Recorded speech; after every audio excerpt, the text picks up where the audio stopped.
Long ago, in the sun-dappled kingdom of Verdel, King Alaric and Queen Ismene longed for a child. When their prayers were finally answered, the royal court prepared for a celebration unlike any in memory. Trumpets blared, banners streamed from every tower, and the queen labored through a day and a night while the people waited for news of a healthy heir. Any news yet? Nothing at all. Just waiting.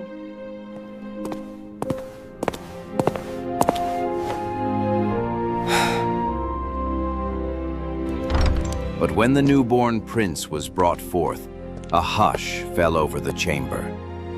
The child was small and oddly shaped, with a nose slightly too large for his delicate face, and a shock of hair that stood upright in a single tuft, like the feather of a startled bird. His eyes, however, bright and sparkling, shone with an intelligence far beyond his first breaths.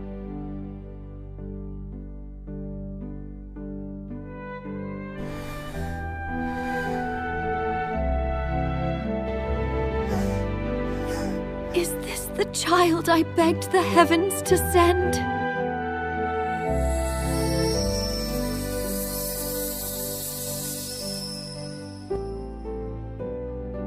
Your Majesty, do not mourn the child's appearance. I have given him a gift greater than beauty.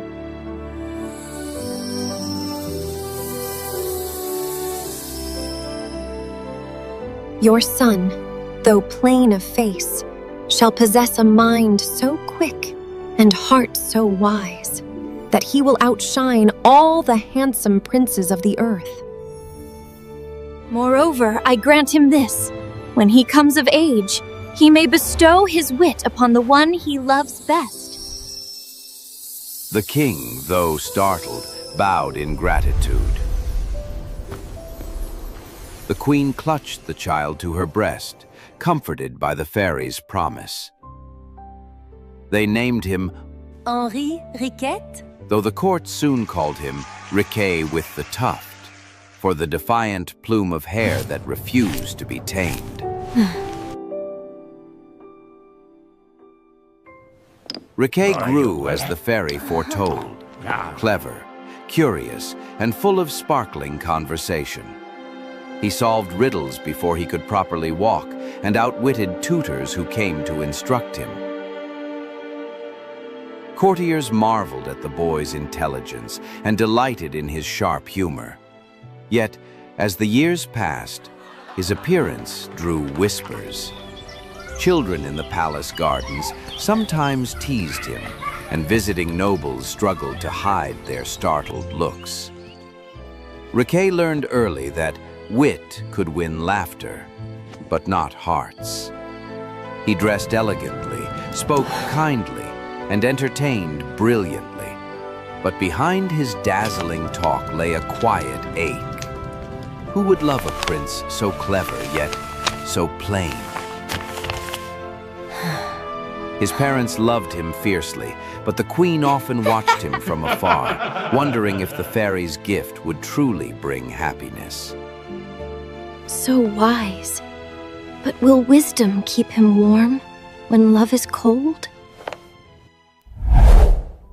Beyond the Silver Mountains lay the neighboring kingdom of Armandia, ruled by a gracious king and queen who, like their counterparts in Verdel, had long prayed for children. Their prayers were answered doubly, for the queen gave birth to twin daughters, but the gifts of fate were uneven. On the day of their christening, the same green-cloaked fairy who had visited Verdel appeared before the royal cradle. To the elder, I grant the power to bestow beauty upon the one she loves best. To the younger, I grant the power to bestow intelligence upon the one she loves best. The king and queen bowed in gratitude, though they could not help but wonder if these gifts were meant to balance the scales of fate. The elder princess, named Clarice, was breathtaking from the moment of birth. Her hair shone like spun gold. Her eyes rivaled the summer sky, and her smile brightened every chamber. Yet when she began to speak, the court discovered a troubling emptiness. Words came slowly. Questions confused her. Music and poetry left her indifferent. The younger princess, Leonore, was the opposite. Her features were plain, her nose a trifle long, her chin a shade too sharp, but her mind sparkled like a diamond. Courtiers forgot her looks when she spoke, for her conversation danced with cleverness and charm.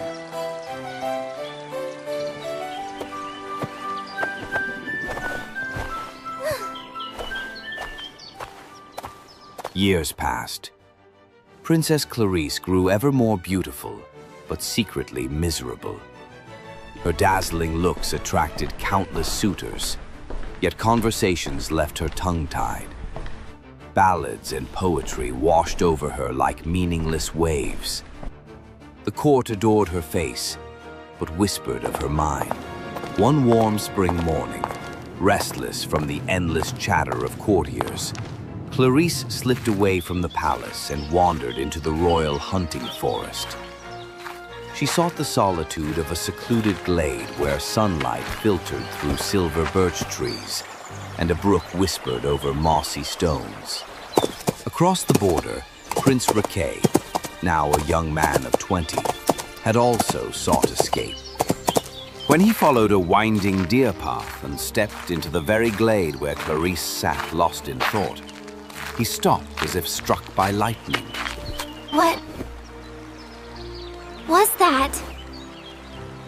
Her beauty was indeed legendary, but it was the shadow of sadness in her eyes that touched him more deeply than her golden hair.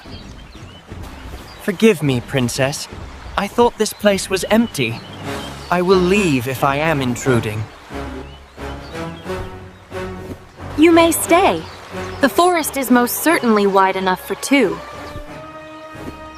They spoke of the quiet beauty around them, of birdsong and the scent of pine, and soon of deeper things. Instead of the empty flattery she dreaded, Clarice heard a conversation alive with clever turns and sparkling insights.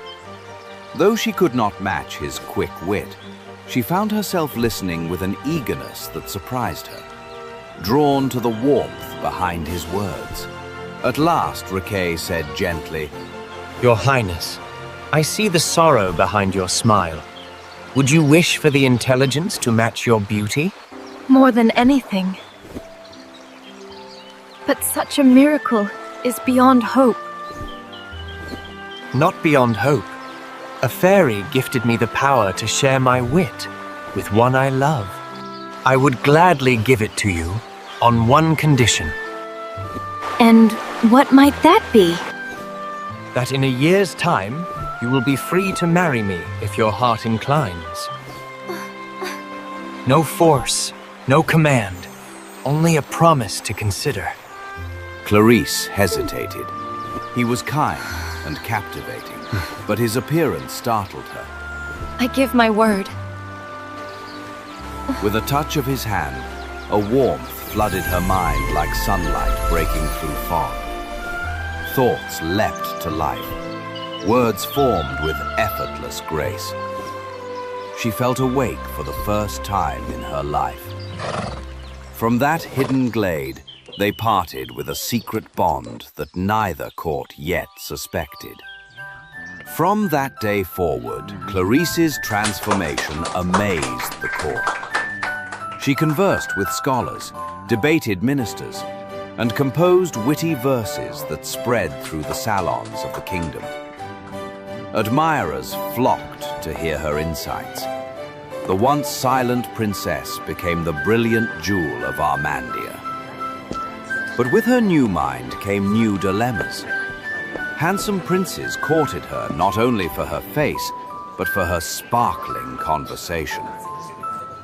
Clarice, my dear, it is time to consider your future. Indeed, sweet child.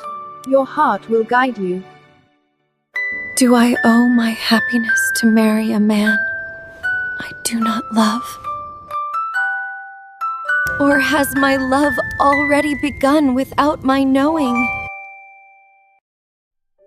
Clarice remembered the strange prince with the untamable tuft. Kind, intelligent, but not pleasing to the eye. Though she respected him, her heart was torn between gratitude and desire. Her newfound intelligence gave her the tools to question, but not the answer. Meanwhile, Riquet returned to Verdel with a heart both joyful and anxious. He had given away part of his gift, and though he trusted Clarice's promise, he feared the world's judgment.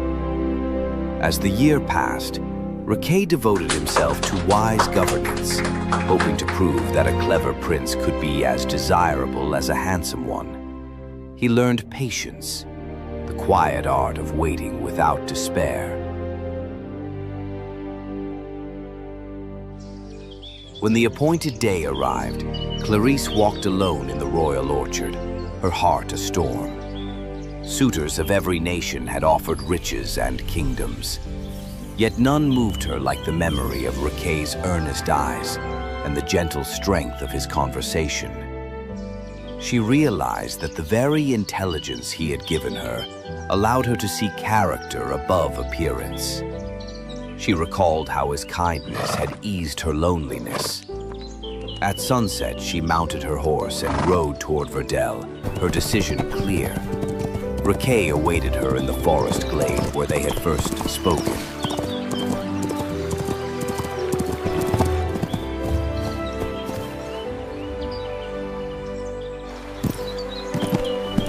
Clarice dismounted and approached, her heart racing. As she looked upon him, something extraordinary occurred. The sharp angles of his face softened. The awkward features she remembered seemed to melt into harmony. His eyes shone brighter, and the tuft of hair gleamed like a crown.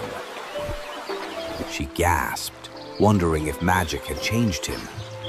But in that instant, she understood. Love had altered her sight. Whether the fairy's spell worked through her heart or her perception mattered little. Prince Riquet, I come of my own free will.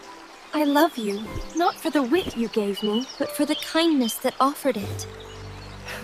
Will you accept me as your wife? Riquet's eyes filled with joy. As their hands met, the fairy appeared once more, her green cloak shimmering.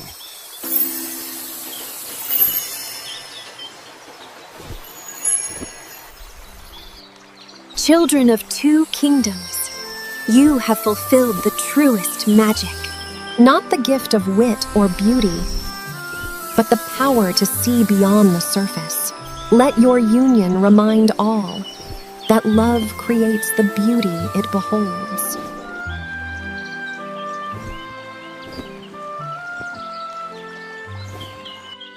The wedding that followed united the realms of Verdel and Armandia in celebration.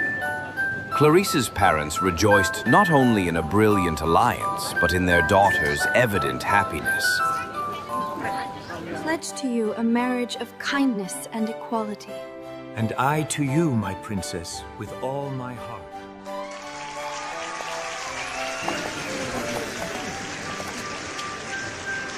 Leonor, the witty younger sister, composed a playful poem for the occasion, teasing that she might one day use her own gift on a worthy soul. As king and queen, Riquet and Clarice ruled with a balance of intellect and compassion. Their court became a place where conversation mattered more than jewels, where scholars and artists mingled freely with nobles, and where children grew up believing that the mind and the heart together create true splendor. Some say Riquet's face truly changed that evening, shaped by fairy power into the handsome prince Clarice now saw. Others insist the only change lay in her perception, sharpened by love. But those who knew them best cared little for such debates, for in their laughter, their shared decisions, and the bright future of their joined kingdoms, all could see that the greatest magic was neither beauty nor wit, but the mutual recognition of souls.